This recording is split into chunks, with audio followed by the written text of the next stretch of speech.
Hello, fellow humans. Putin invaded Ukraine because he wants to defend Russians, so he says. But war is hardly ever about war. If humans want to blow off steam, they have the Ultimate Fighting Championship, or Twitter, or Fight Club. War is usually about threatened identity or material domination. All wars have an economic agenda and a moral philosophy behind them.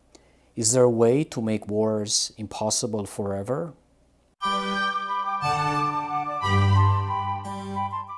In The Great Leveler, Violence and History of Inequality from the Stone Age to the 21st Century, Walter Scheidel wrote, with unbridled cynicism, that there's nothing we can do about inequality.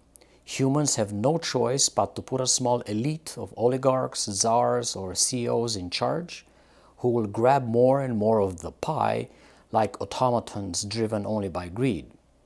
The only thing that can disrupt the elite is a catastrophe in the form of war, plague, mass conscription, or general suffering. Half measures never work.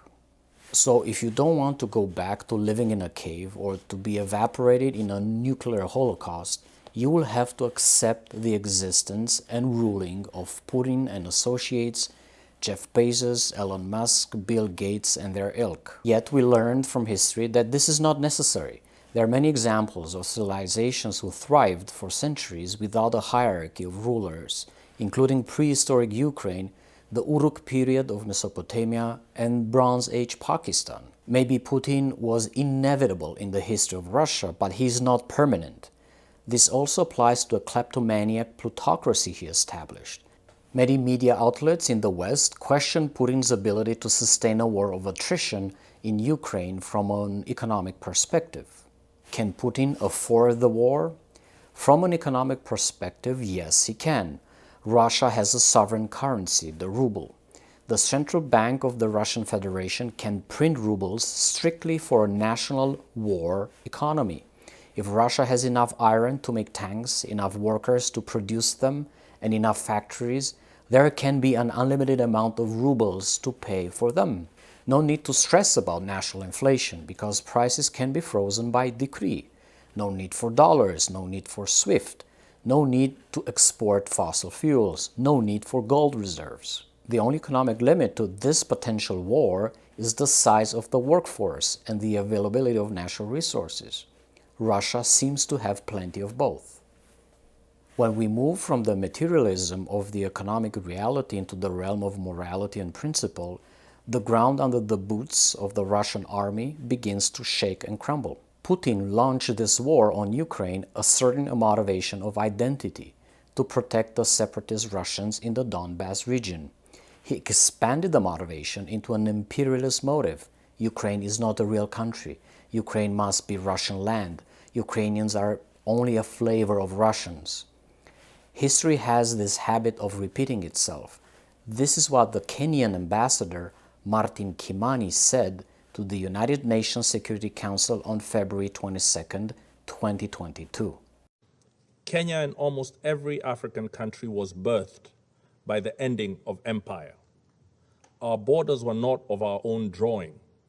They were drawn in the distant colonial metropoles of London, Paris, and Lisbon, with no regard for the ancient nations that they cleaved apart. Today, across the border of every single African country live our countrymen with whom we share deep historical, cultural, and linguistic bonds. At independence, had we chosen to pursue states on the basis of ethnic, racial, or religious homogeneity, we would still be waging bloody wars these many decades later. Instead, we agreed that we would settle for the borders that we inherited, but we would still pursue continental political, economic, and legal integration. Rather than form nations that looked ever backwards into history with a dangerous nostalgia, we chose to look forward to a greatness none of our many nations and peoples had ever known. We chose to follow the rules of the Organization of African Unity and the United Nations Charter, not because our borders satisfied us, but because we wanted something greater, forged in peace. We believe that all states formed from empires that have collapsed or retreated have many peoples in them yearning for integration with peoples in neighboring states. This is normal and understandable. After all, who does not want to be joined to their brethren and to make common purpose with them? However, Kenya rejects such a yearning from being pursued by force. We must complete our recovery from the embers of dead empires in a way that does not plunge us back into new forms of domination and oppression. We rejected irredentism and expansionism on any basis, including racial, ethnic, religious, or cultural factors. I think Ambassador Kimani is correct.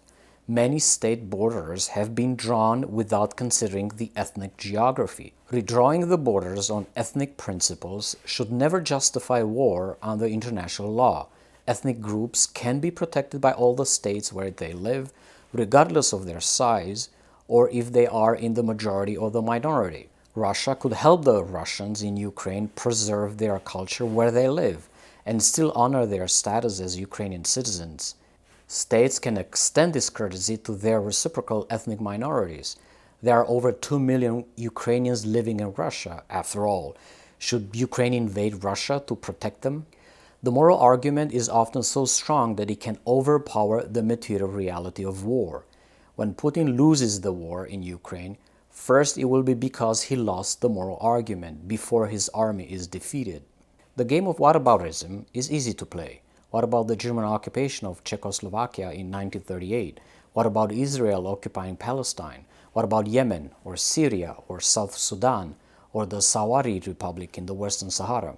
What about the many instances of the United States overthrowing or attempting to overthrow a foreign government almost continuously since the end of the Second World War? When we engage in whataboutism, we risk shifting the focus away from Ukraine, and we risk establishing a moral hierarchy. Putin is not better or worse than Hitler.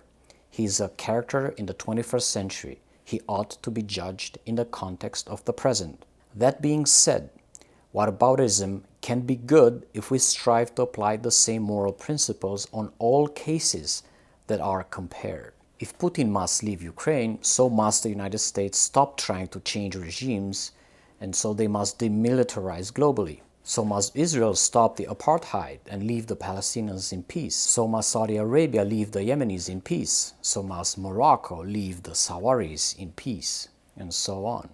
The sensible doctrine for peace in Ukraine is diplomacy and compromise. Perhaps Ukraine should remain neutral and never join NATO to appease Putin. Perhaps Ukraine should grant autonomy to Crimea, Donetsk, and Luhansk. Perhaps this is what will happen. It certainly feels urgent and sensible now as we watch the human tragedy unfolding. If all this happens, we will still have a Putin in power, daydreaming about building an empire and harassing millions of people. We should never forget Grozny, the Chechen capital that was completely destroyed in 2000. The alternative is a heroic war. Don't compromise with Putin. Chip away at the invading army until the invasion becomes too cumbersome for the Russian war economy to sustain. Ukraine retains unconditional sovereignty of its territory and foreign policy, including joining NATO and the EU if it chooses. No country should be the pawn of powerful foreign states. For this heroic alternative to succeed, the West would have to help Ukrainians with military and humanitarian supplies until the end of the war, short of engaging Russian troops directly. If NATO does not engage directly, it can sustain a proxy war, leaving Putin with no tangible reasons to push nuclear buttons. As a matter of fact, he could justify pushing buttons at any time for any reason, sanctions or not, but that would mean mutually assured destruction. He knows it. Moreover, the global North would also have to unconditionally stop capitalist imperialism for the brave solution to work. See my video about how much the North steals from the South. Link in the description. A new world order could emerge after this war and could bring about a better future for all humans. Nations could switch to green energy faster, plutocracies could be dismantled and laws could be enacted that would forbid any connection between wealth and power in Russia, in Europe, in North America, everywhere. If companies were democratized and power was given to the workers, it would be impossible for any oligarch to steal value for themselves. Wars would become inconceivable if political rulers have no support from a cabal of wealthy criminals. So far, sadly, there is little indication in the media that this hopeful vision is emerging, as you can read in the many articles I added in the description box below. The European Union is planning to drop Russian gas in 5 years. It's a small step, but a good step. We need many more strides in the right direction. We need to enact degrowth policies now. We need more democracy than ever. These will make wars impossible forever. Regular humans, individuals, are irrelevant in the grand scheme of history. There's nothing you can do to make history. No single human makes history, despite what you hear in famous quotes from famous not alive humans. History is like when trees come together to make a forest. How many trees do you need to make a forest? What you and I can do is just be a tree and hope that someday we will become a forest. Thank you for watching. Be brave, live long and prosper. Click here to watch how we can socialize wealth for the sake of all life on Earth.